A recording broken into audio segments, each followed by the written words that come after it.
se assim for. Muito bem, falando em medo, pavor, desespero, desencanto, Arnaldo Ribeiro, o São Paulo teve a notícia que mais se ouviu, que o São Paulo não ouviu nos últimos anos, ele teve mais uma hoje. Jogador lesionado, aí sim. Beraldo teve uma lesão ligamentar no tornozelo, num treino, então, portanto, ele não foi poupado para não jogar contra o Tigre, porque podia se machucar. Aí, treinando hoje, o Beraldo tem uma lesão ligamentar. Nas previsões, tem mais ou menos aí, pelo menos um mês fora. Coloca nessa equação o DM do São Paulo, isso pode virar muito mais tempo, que é o que a gente tem visto ultimamente aí. Mais uma baixa para o São Paulo, fazendo uma conta rápida, nos últimos 3 dias, o São Paulo perdeu mais 3 jogadores para o seu departamento médico. Tirone, essa coisa do o poupar, você não poupa para a pessoa não machucar, você poupa pela questão do desgaste, porque a pessoa pode machucar atravessando a rua, num treino. E no caso do São Paulo, digamos que a incidência ela tem acontecido em qualquer ou quaisquer situações.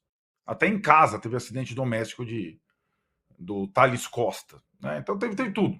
Desde fevereiro, é impressionante o número de machucados do São Paulo, a demora nos retornos. A situação, acho que ela vem desde o ano passado, mas se agravou muito em 2023. Então, é uma situação em que o treinador, foi primeiro com o Rogério nesse ano e agora com o Dorival, ele tem sempre menos 10 para montar o time. Desta vez, ou na verdade desde o início dessa temporada, os jogadores machucados não são aqueles que estão sendo pouco utilizados, na verdade são aqueles principais. Então, o Beraldo virou o titular depois que o Ferrarese, que era o titular, se machucou, e assim por diante. Né?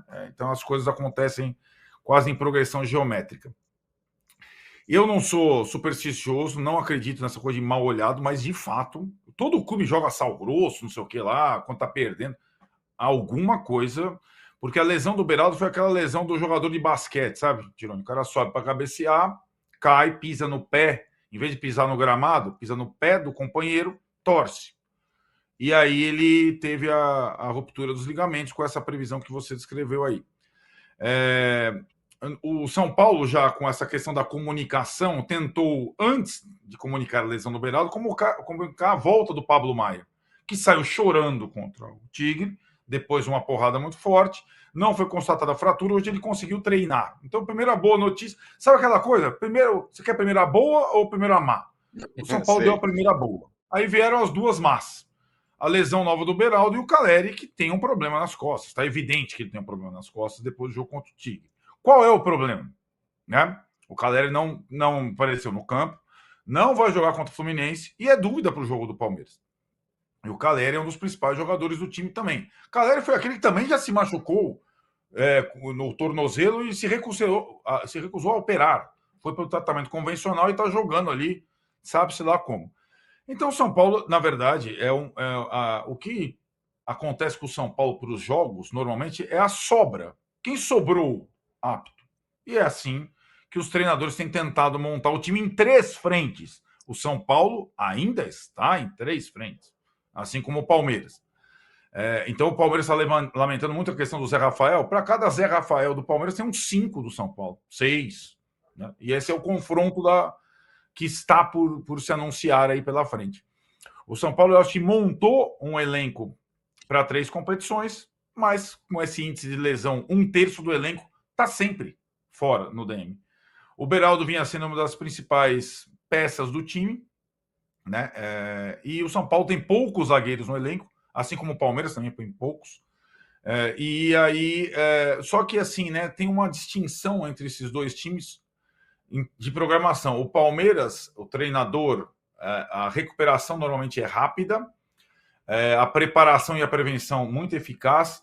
O treinador e o clube decidiram por elencos curtos, desde que ele está aí.